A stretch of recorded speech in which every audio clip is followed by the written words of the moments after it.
part of a Django framework. So today what we are going to learn is how can we create a project inside our Django module itself. Okay. So first thing what we have to do is we have to write some commands for creating a Django project. So first thing what you will do is you will just open our command prompt. You can open your command prompt in a Visual Studio IDE itself, or you can open your command prompt a window itself. Both things will be the fine. But what we have to do is you have to open a command prompt in a folder in which you have to create a project.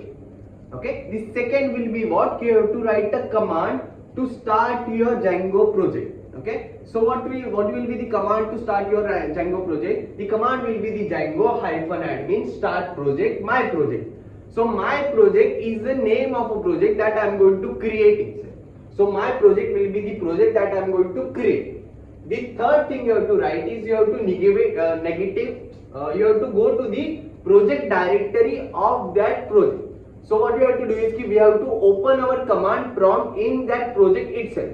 To open that command prompt in a project itself, we will just write a command cd my project. So my project name is my project. So I'll just open my command prompt using the cd my project command itself. Cd means what? Cd means change directory. We are changing the directory to my project itself. Then after that what we are going to do is we are going to run our server.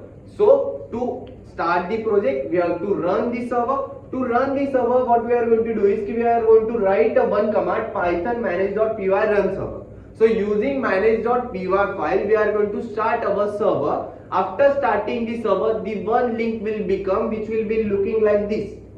So this is the base URL in which our project is going to start.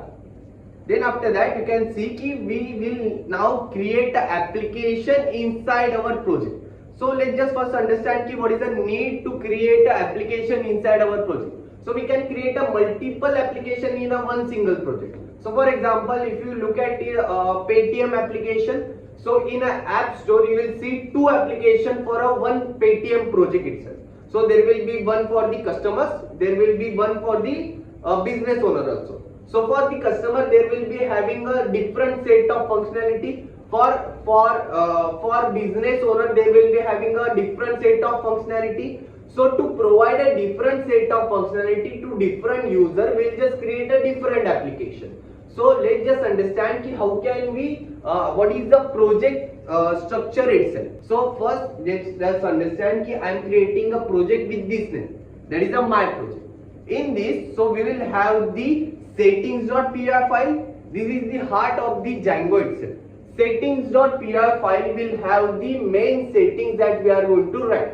So for example, it will have the database setting, it will have the static settings, it will have the template setting, it will also have the install app setting also.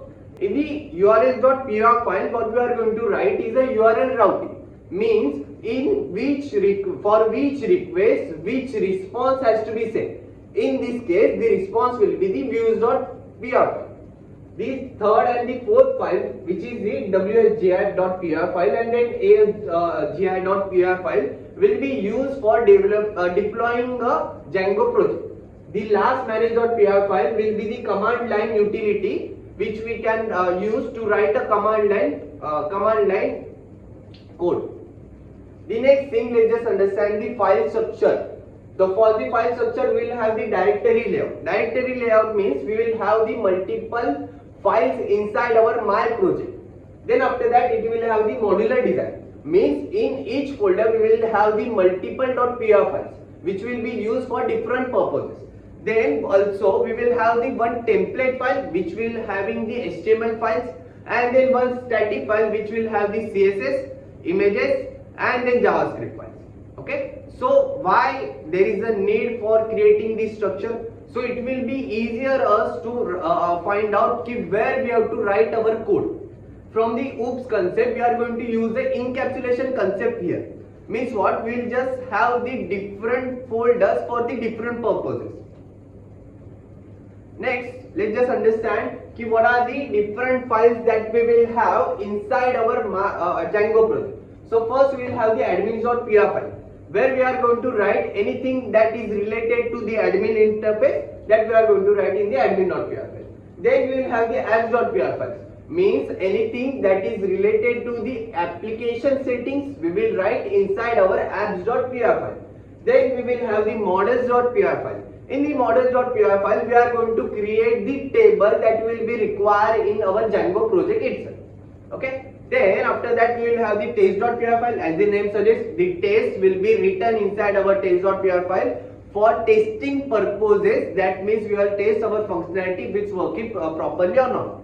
In views.py file, we will write a business logic, means we will have a multiple views that can be sent based on the request that is coming from the user. After that, let's just understand what are the statics and templates file that we will have. In our project directory, we will have one folder of templates where we are going to write all of our HTML files. Then after that, we will just have the static file, which we will having the CSS, JavaScript, and then images also. Okay, and then the what is the need of creating a different static file? So it can be served in our HTML file. So that means we don't have to write the actual whole path for the images or the CSS file. We can just take it from the static itself. Okay. Then after that, how can we run the project? So for running the project, we have to follow the 3 steps. Okay. So as what we are currently doing is, we are currently making the project for the first time. So we will just run our project using the Python manage.py run server command. Then after that, what we will do is we will just map our routes. Means we will just create a one view, and then after that we will just write a one request for that view, which will be in a url.py file. Then after that we will just test our setup if it's working or fine or not. After running the server, we will just go on to this website, and then we will just type our request that we have written inside the url.py file. Let's just understand the summary of this topic. So first what we learn is how can we create a new project inside our Django itself. Then after that we will just understand what is the need of an application inside the project, and how can we create an application inside our project using the Python manage.py start app. After that we will just give the application name. The application will be created in your project itself. Then after that we understand what are the file structure that we have to follow, or what are the file structure that has been given us to by the Django itself. Okay, what are the different files we will be creating, or we have to create for templates and the static also. Then after that we understood how can we run our Django project, and how can we test our Django project. Hello guys. So in this part, what we are going to learn is how can we create a Django project, and we are going to understand the structure of our Django project. Okay. So first thing what I have to do is I have to start our environment. In the last part we have seen how can we start our environment. What we have to do is we have to write env/scripts/activate to start our environment. So environment has been started. Now what I will do is I will just write one statement that will actually create our Django project inside this folder. So to create a Django project inside this folder, we'll just write Django -admin start project and then project name. I'm going to create a project of a Scoopy, so I'm just writing my project name as a Scoopy. So once I enter, the project is going to be created in this folder. So as you can see, there is a one folder has been created, in which there are multiple folders or files that we can say in here they are being created by the Django itself. Okay. So one more thing we are going to do is we are going to create an application inside this project. To create an application inside this project, what we have to do is we have to change our directory as a project itself. So currently we in a Django project, so I'll just change my directory to this Scoopy project. So I'll just type cd Scoopy. So my command prompt will be open in the project itself. After opening the command prompt in a project, we'll just create a application name as a Scoopy app inside this project. To create an application, I will just write a command like Python manage.py start app, then Scoopy app, the application name. As you can see, there is a one folder has been created which is known as the Scopic app. This is the application folder. Now we'll just understand the structure of this project. So as you can see in here, currently we have two folders. First is the environment folder, which is our virtual environment that we have created, named as a env. The second is a Django project that we have currently created, which is named as a Scopic. In this project, as you can see, there are two folders and one file. This manage.py file is used to write command line statement in your project. This Scoopy folder is of a project folder. This Scoopy app folder is of the application folder. In the project folder, as you can see, there are multiple files. So let's just understand the different files that we currently have. The main and the most important file we have inside our project is the settings.py file.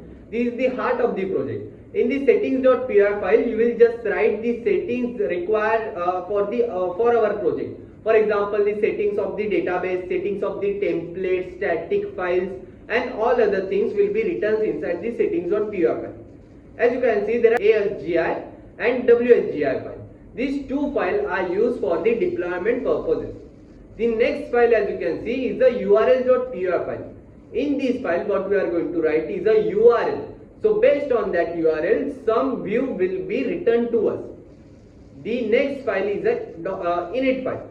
It is an initial file. As you know, this is the name of this file is same as that of the constructor that we have inside our Python. So if there is anything that you have to write at the start of your project, you will just write inside the init file. Next thing we are going to look at is the structure of our application folder. The first folder you will see is the migration. So all the migration that we are going to do from the Python code to the SQL code will be saved inside this. We are going to understand this migration in further parts. The next file you will see is the admin.py file. In here you will write all the settings related to the admin interfaces. Okay. Next file you are seeing is the apps.py file. In this you are going to write the settings which are related to your application. For example, as you can see in here we are seeing the application name, which is scroll app. The next file, which is known as a model.py file. In here we are going to write the models of our application. Means the table that need to be created inside our database will be writing this information inside this model.py file. The test.py file will be using to create the test cases that we are going to use to test our functionality of this current application. The next file we have the views.py file. In this views.py file we are going to write multiple views that will be returned based on the request that we are getting. This is the structure of our project that we are currently seeing. To know more about Itvedant, visit our website